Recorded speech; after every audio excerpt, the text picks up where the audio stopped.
It's been referred to as a perfect organism, with a structural perfection matched only by its hostility, though the xenomorph is still shrouded in much mystery. Other than its terrifying birthing process in which a newly born xenomorph bursts through the ribcage of its host, how does the adult, fully formed version of this creature come to be?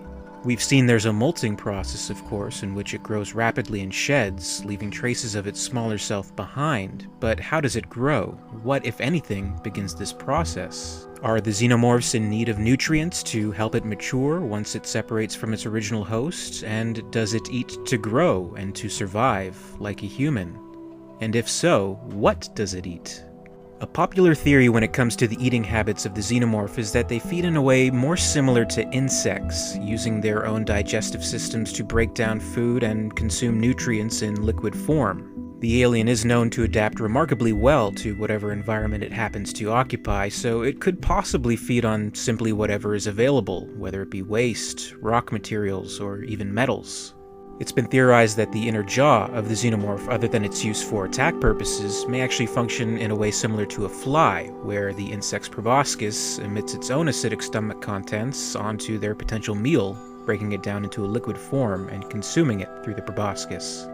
Considering the xenomorph life cycle bears quite a few similarities to insects, in particular a comparison is often made to the African tsetse fly, it wouldn't be unreasonable to arrive at this conclusion when it comes to their eating habits. And if the xenomorphs are able to liquefy metal, for instance, to gain sustenance, this could explain why holes and burns are often found in the areas it occupies, particularly in the early stages of the creature's development, this case not being from acidic bloodshed due to any kind of wounds, but rather evidence of a feeding having taken place.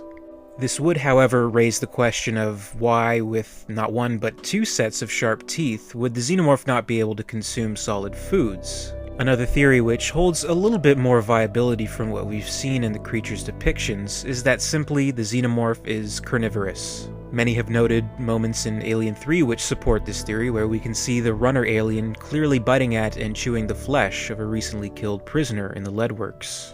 Also from the films, and while the exact wording can be interpreted, Ripley 8 suggests to the group of survivors on the Auriga that the aliens hunt for food by stating, "If they send anyone out, it will be here, where the meat is." The most clearly defining support of this theory, however, would be a scene from the first film, which was actually removed from the script at the last minute, but still remains in the official novelization of the story. Shortly before Dallas ventures into the air ducts to track down the alien, the crew investigates some alarming noises on board and discover the alien breaking into the ship's food locker. Dallas attempts to launch a sneak attack on the alien, with Parker quickly opening the food locker's door and immediately firing the flamethrower inside, only to find the alien had already escaped through a duct in the bottom of the locker, leaving traces of cans and packages of the Nostromo's food supply torn open and apparently eaten. This particular moment, though not in the final film, would at least suggest that in its original conception, the alien would scavenge for and eat food for its sustenance. When looking further into the extended universe with the comics, there is a passage in the storyline of Aliens Music of the Spears, which portrays the eating habits of the xenomorph. A mad composer by the name of Damon Eddington, wanting to include the creature's unique screeches and hisses and screams into a postmodern musical symphony, creates a scheme to hold an alien captive, which he nicknames Mozart, and observes its progression from chestburster to fully formed adult. The narration notes, he listens to the sounds over and over as he watches the creature grow and nourish itself. Damon is thrilled with what he sees and hears, exclaiming, "Yes, eat and grow big and strong, my little prodigy, my little Mozart." Mozart is presented with various animals to evaluate its predatory abilities and its resulting sounds and shrieks when encountering a threat. Mozart is fed small cats, bulls, and even a panther, which it ferociously tears through with the greatest of ease.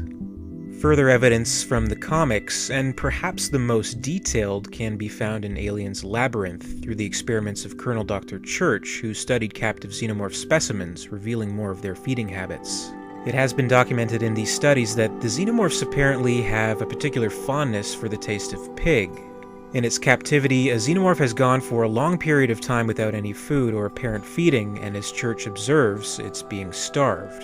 the specimen is led into a maze and presented with two choices: a pig readied for the slaughter on one side and an armed guard on the other. Immediately, the alien moves in to attack the guard. Church observes, "As you saw, it didn't hesitate. It will starve to death before it will neglect an opportunity to attack an enemy.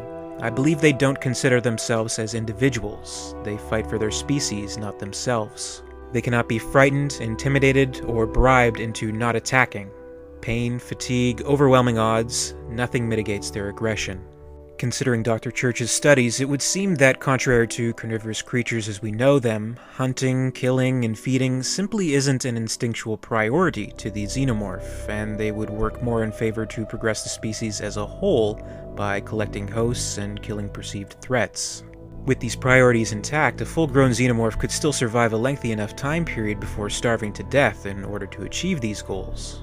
With most of the xenomorphs we've seen in the films, the creatures aren't living for a considerably long period anyway, with the exception of the hive created in the Haley's Hope colony. When the colonial marines sat down and investigate the hive, there seems to be no evidence that suggests any of the colonists were eaten, or at least not fully and not stripped to the bone in a monstrous feeding frenzy of any kind.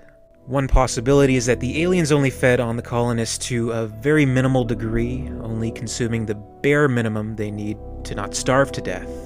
One could also argue that in the xenomorph's signature attack move, in which its inner jaw rapidly punctures its victim, perhaps even the tiniest bit of flesh is consumed in the process, just enough to keep the creature alive. Another possibility there being that the xenomorphs may have discovered the colony's own food supply and fed off that. This could keep fairly in line with what was depicted in the novelization of Alien, depicting the xenomorph as more of a scavenger when it comes to food supply. With such a large colony intact on LV-426 with hundreds of occupants living there, undoubtedly there would be a hefty enough food supply for sustainability, most likely in excess for variety as well. It's a fair enough possibility that may have been a food source to the hive, though the only thing we know for sure is that they left the donuts behind. So what do you think? Is it more likely that the xenomorphs fall in line with the insect-like feeding habits, or do you believe there's enough evidence to support they eat solid foods such as raw meat and essentially whatever else they can get their claws on? Or do you think they live and grow by other completely different means? Comment below, I'm curious to hear your thoughts on this. And as always, I'd like to extend my thanks to you for watching. If you enjoyed this theory, I always appreciate a thumbs up, and if you'd like to see more and keep up to date with future videos, please click on the subscribe button for the latest and newest videos from the channel. If there's an Alien Universe topic you'd like me to cover, I'm always open to suggestions, so please let me know below what you'd like to see next. And in the meantime, you can follow Alien_Theory on Twitter and Alien Theory YT on Facebook for more. And until next time, this is Alien Theory, signing off.